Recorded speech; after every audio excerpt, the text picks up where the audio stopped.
Russia-Ukraine relations are once again in the news, and once again for similar reasons as in 2014. Only this time the shadow of the bear looms not only over a small peninsula, but the entire nation of Ukraine.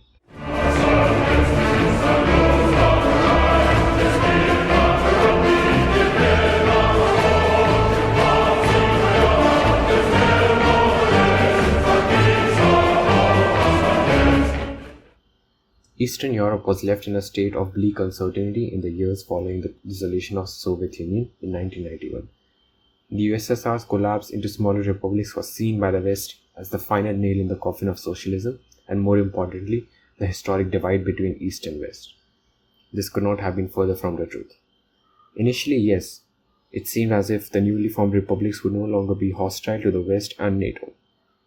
But as we will see, this rainbows and sunshine did not last much long. While the fall of the Soviet Union was a major political victory for NATO, the NATO threat to Russia never subsided and only increased with time. The only border the USSR shared with the NATO was a small strip of land with Norway in the north. Today, the Russian Federation shares a 787-kilometer wide front with NATO members on its western frontier. If one looks closely at the globe, it becomes apparent that Russia is encircled by NATO members and the NATO partners in all directions. To its west is Europe, quite a large chunk of which is NATO. To its north lies Norway and Canada. To the east lies Alaska and the NATO partners Japan and South Korea, and to the south, the NATO partner Mongolia. Suffice to say, Russia's military and security arrangements have majorly been focused around thwarting NATO threat, a threat only amplified by the Russian geography. It was never easy to man the vast sea and land borders Russia has, given the remoteness of many northern and eastern regions of Siberia and Kamchatka. Moreover, the Western Front has been particularly vulnerable, as the campaign of Napoleon and Hitler showed in their respective times.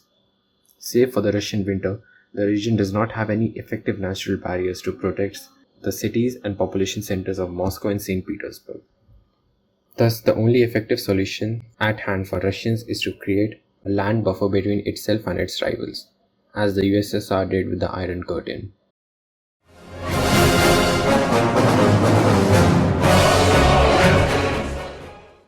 This brings us to the present, where we have a brewing conflict on our hands. The Black Sea is one of the most important maritime routes of Russia, its sole gateway to the Mediterranean. Russian ports in the Black Sea handled more than half the cargo of traffic in the region in 2019.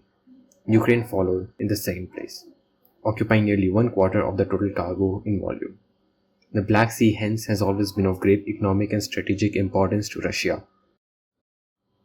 The Crimean Peninsula is home to the naval base of Sevastopol.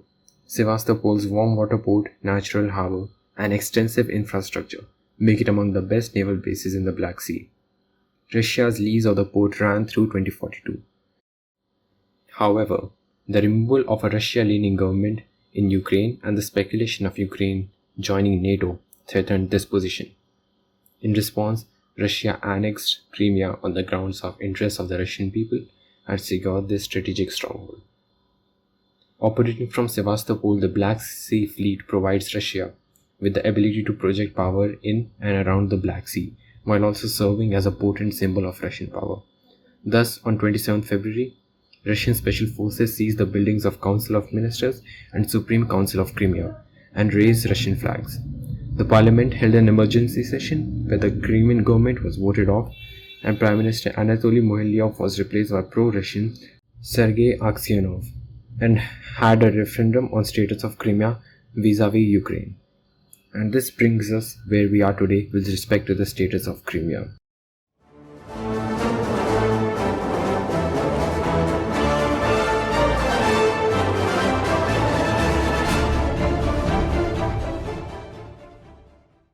The United States' role in Europe with regards to Russia is well known. I won't get much deep into that.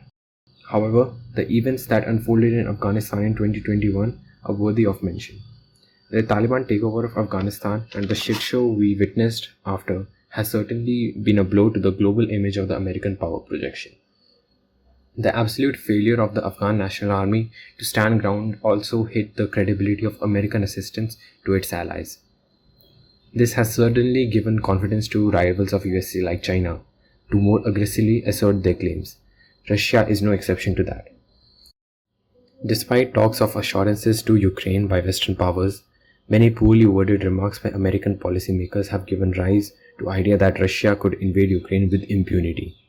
Further failure to reach common ground in repeated talks with Russia is only worsening the situation. This comes soon after the pro-Russian Belarus government manufactured a migrant crisis at EU borders in Poland. There seems to be a lot of hostility going around between the sides with US and NATO threats, followed by Russian statements.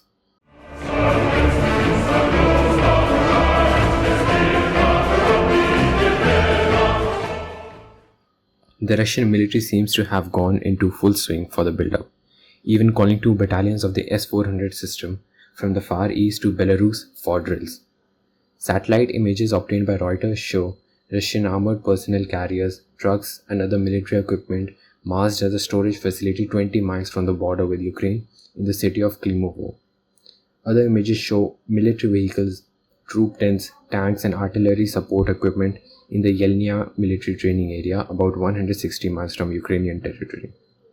These are just two of the many sites of Russian buildup. The US has also responded to fire with fire, threatening to beef up the eastern flank of NATO, and the United States has permitted Estonia, Latvia, and Lithuania to dispatch American-made weapons to Ukraine. This includes Stingers and Javelins to help the Ukrainian forces secure the positions and ammunition in case of an invasion. This event happens to be one of the most significant face-offs between the West and Russia since the end of the Cold War. What happens next could very well decide the tide of global politics for the next century. A lot is certainly at stake here, as is probably apparent. I find it strange that this news has slipped under the radar of many until recently, given the spate of cyber attacks by possibly Russian-backed hacker groups on software companies and fuel pipelines.